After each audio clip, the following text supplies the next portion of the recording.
തുർക്കിയിൽ നിന്ന് കുവൈറ്റ് വഴി സുജ നാട്ടിലെത്തി.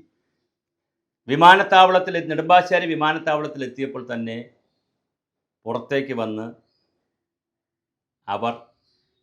അവരുടെ ബന്ധുവിനെയും ഇളയ മകനെയും കണ്ടപ്പോൾ പൊട്ടിക്കരഞ്ഞു.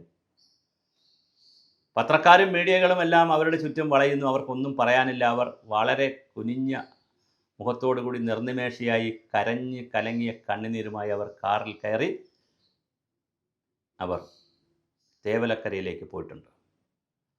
അവരെ വീട്ടിലേക്ക് പോയിട്ടുണ്ട്. ഇപ്പോൾ കഴിഞ്ഞ ദിവസം അന്തരിച്ചു പോയ ഷോക്കേറ്റ് മരിച്ച മിഥുൻ്റെ മൃതദേഹം സ്കൂളിൽ പ്രദർശനത്തിന് വച്ചിരിക്കുകയാണ്. പഠിച്ച സ്കൂളിൽ 117 വർഷം പഴക്കമുള്ള സ്കൂളിൽ എത്രയോ തലമുറകൾ പഠിച്ചു പോയിട്ടുണ്ടാകും. എന്നാൽ 7-8 വർഷങ്ങൾക്ക് മുമ്പ് വളരെ അശാസ്ത്രീയമായി സ്കൂളിൽ നിർമ്മിച്ച ഒരു ഷെഡും അതിനേക്കാൾ അശാസ്ത്രീയമായി തയ്യാറാക്കി വെച്ച വൈദ്യുതി ലൈൻ കമ്പിയും ഒരു കുഞ്ഞിൻ്റെ ജീവൻ കൊണ്ടുപോയി. ഇനി ആ സ്കൂൾ അറിയപ്പെടുന്നത് മിഥുനെ കൊലയ്ക്ക് കൊടുത്ത ഒരു സ്കൂൾ എന്നുകൂടി ആയിരിക്കും. ഫുട്ബോൾ താരമായിരുന്ന മിഥുനിൻ്റെ ഇന്നലത്തെ ഫുട്ബോൾ കളിക്കാൻ പോകുന്ന ഗ്രൗണ്ടിലെ ബാക്കിയുള്ളവർ ഇരിക്കുന്ന കാഴ്ചയൊക്കെ നമ്മൾ കാണുമ്പോൾ വളരെ സങ്കടമുണ്ട്. പട്ടാളത്തിൽ ചേരണം, അതുപോലെ തന്നെ ആർമിയിൽ ചേരണം, NCC പഠിക്കണം, NCCയിൽ ചേരണം, ഫുട്ബോൾ പ്ലെയർ ആകണം, വലിയ മോഹങ്ങളുള്ളൊരു കുട്ടിയായിരുന്നു. മരിച്ചുപോയി. അത് ഇൻസ്റ്റിറ്റ്യൂഷൻ്റെ നമ്മുടെ സിസ്റ്റത്തിൻ്റെ ഒരു ഫെയില്യൂറാണ്. സിസ്റ്റം ഫെയില്യൂർ എന്ന് പറയുമ്പോൾ പഞ്ചായത്ത് രാജ് മുതൽ സെക്രട്ടേറിയറ്റ് വരെയുള്ളവരുടെ ഫെയില്യൂറാണ്. UDF മൈനാഗപ്പള്ളി പഞ്ചായത്ത് ഭരിക്കുന്നത് UDF ആണ്. അവർ ഫിറ്റ്നസ് സർട്ടിഫിക്കറ്റ് കൊടുത്തു. അടിയന്തരമായി സസ്പെൻഡ് ചെയ്യേണ്ടത് അവിടുത്തെ എഞ്ചിനീയറെയാണ്. മൈനാഗപ്പള്ളി ഈ ഫിറ്റ്നസ് സർട്ടിഫിക്കറ്റിൽ ഇൻസ്പെക്ഷൻ നടത്തി ഒപ്പുവച്ചിരിക്കുന്ന എഞ്ചിനീയറെ സസ്പെൻഡ് ചെയ്യണം. നമ്പർ 2, അവിടെ നിന്ന് വന്നു കഴിഞ്ഞാൽ ഇലക്ട്രിസിറ്റി ബോർഡിലെ ഇലക്ട്രിക്കൽ ഇൻസ്പെക്ടറേറ്റ്, ജില്ലാ ഇലക്ട്രിക്കൽ ഇൻസ്പെക്ടറേറ്റിൻ്റെ ഓഫീസറെ സസ്പെൻഡ് ചെയ്യണം. അതുപോലെ തന്നെ ഉത്തരവാദിത്തപ്പെട്ട ആളുകളെ PTA പ്രസിഡൻറ്റിനെ സസ്പെൻഡ് ചെയ്യണം, പറഞ്ഞു വിടണം. സസ്പെൻഡ് ചെയ്യാൻ പറ്റത്തില്ല, പറഞ്ഞു വിടണം. മാനേജരെ സസ്പെൻഡ് ചെയ്യണം, മാനേജരെ മാറ്റണം. പാർട്ടിയുടെ മാനേജറാണല്ലോ, മാറ്റണം. അതുപോലെ തന്നെ ഇപ്പോൾ HMൻ്റെ ഒരു രക്തസാക്ഷിയെ കിട്ടിയതുപോലെ HMനെ മാറ്റിയിട്ടുണ്ട്.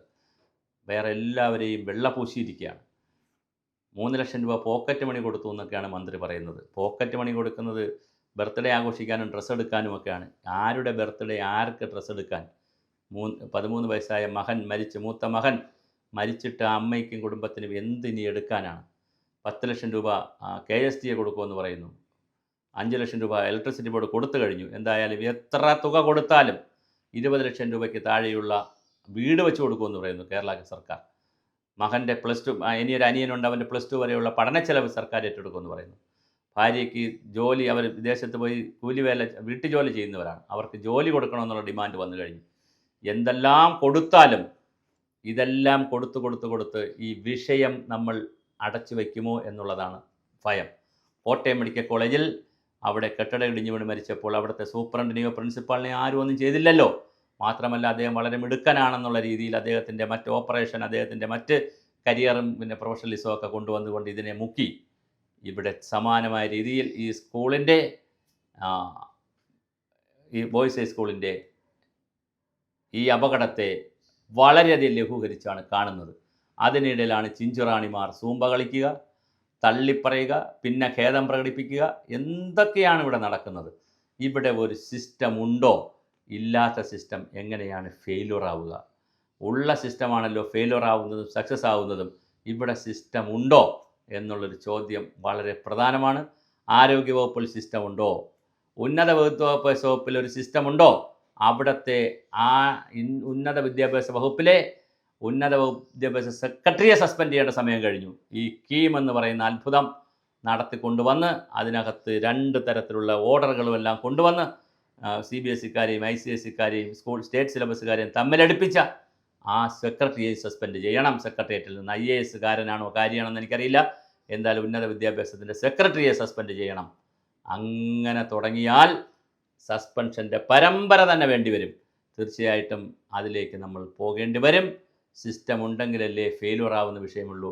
സിസ്റ്റമില്ലാതെ എല്ലാം വാരി വലിച്ചിട്ടിരിക്കുന്ന നാട്ടിൽ വായിൽ വരുന്നത് കോതയ്ക്ക് പാട്ട്, കരിമ്പൻ കേട്ടിൽ ആന കയറിയതുപോലെ എങ്കാടപ്പ 16 എന്നുള്ള നിലയിൽ എന്തൊക്കെയോ നടക്കുന്നു, ആരൊക്കെയോ തള്ളുന്നു, കുറേ പേർ ന്യായീകരണ തൊഴിലാളികളായി സസുഖം വാഴുന്നു.